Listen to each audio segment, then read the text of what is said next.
آج کی عورت کہتی ہے میرے گھر کے کام کاج بڑے ہیں، میں نے یہ کرنا ہوتا ہے، میں نے وہ کرنا ہوتا ہے، میرے پاس وقت ہی نہیں نماز پڑھنے کا۔ میری بہن آؤ سیدہ فاطمہ الزہرا کی چوکھٹ پہ آؤ، پیارے بیٹے حسنین کریمین کی تربیت بھی ہو رہی ہے اور اپنے سرتاج حضرت سیدنا مولا علی کی خدمت بھی ہو رہی ہے، چکی پیس پیس کے آٹا بھی تیار ہو رہا ہے، مہمانوں کو کھانے بھی بھیجے جا رہے ہیں، اور جب رات پڑتی ہے سارا دن کام کرنے والی سیدہ فاطمہ الزہرا سوتی نہیں ہے، جب رات پڑتی ہے جب سونے کا وقت آتا ہے تو مصلی بچھا لیتی ہے، ساری رات مصلی پہ سجدے پہ گزار دیتی ہے، عرض کرتی ہے میرے مالک تیری راتیں اتنی چھوٹی ہیں کہ تیری بندی کا ذوق بندگی ہی پورا نہیں ہوتا، میرے مالک ابھی ایک سجدہ کرتی ہوں تیری رات ختم ہو جاتی ہے، میرے مالک ایک رات تو اتنی بڑی بنا دے کہ تیری بندی جی بھر کے تجھے سجدہ تو کر لے۔ ہائے یہ ہے سیدہ فاطمہ الزہرا کی عبادت، یہ ہے سیدہ فاطمہ الزہرا کے شب و روز، اللہ کے حضور سارا سارا دن روزے میں اور ساری ساری رات مصلی پہ گزار دیتی ہیں۔ ایک دن سیدنا علی المرتضی شیر خدا اپنے گھر میں آئے تو دیکھا سیدہ فاطمہ الزہرا کے ہاتھوں پہ چھالے پڑ گئے تھے، ایک غزوے سے حضور علیہ السلام واپس تشریف لائے تھے جس میں بہت ساری لونڈیاں اور بہت سارے غلام مال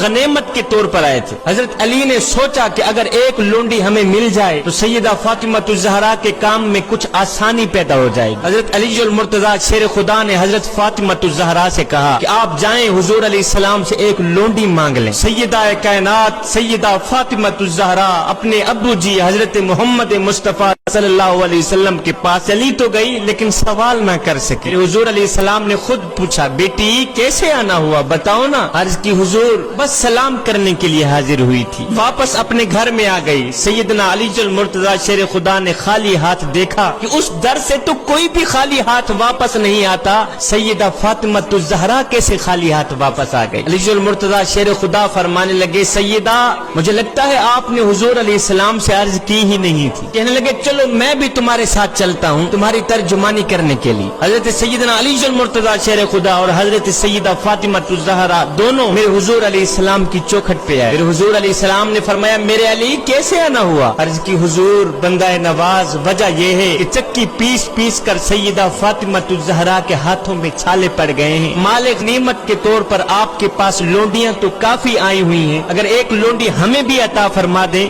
تو کام کاج میں آسانی بن جائے گی۔ اب حضور علیہ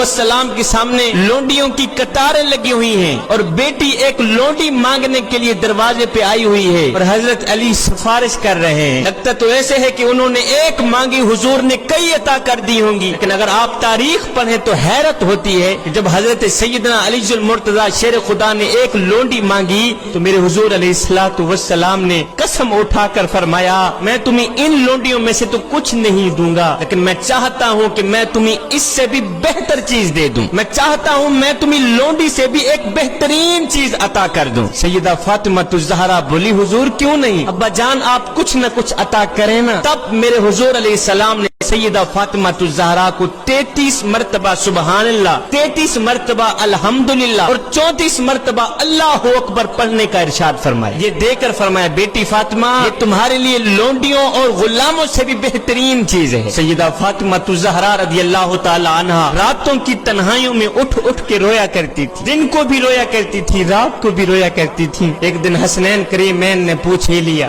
امی جان دن ہے تو آپ رو رہی ہیں، رات ہے تو آپ رو رہی ہیں، آخر کیوں روتی ہیں آپ، آخر کیا مسئلہ ہے؟ تو سیدہ فاطمہ الزہرا نے فرمایا بیٹے مجھے تمہارے نانے کی امت کا غم رلاتا ہے، میں خود نہیں روتی، مجھے تمہارے نانے کی گنہگار امت کا غم رلاتا ہے، صبح و شام رونے والی دن رات رونے والی یہ سیدہ فاطمہ الزہرا کا امت کی غمخاری کا عالم یہ ہے۔ مجھے بتاؤ تو صحیح میرے حضور علیہ السلام امت کے لیے کتنا رویا کرتے ہوں، کتنا غم کرتے ہوں۔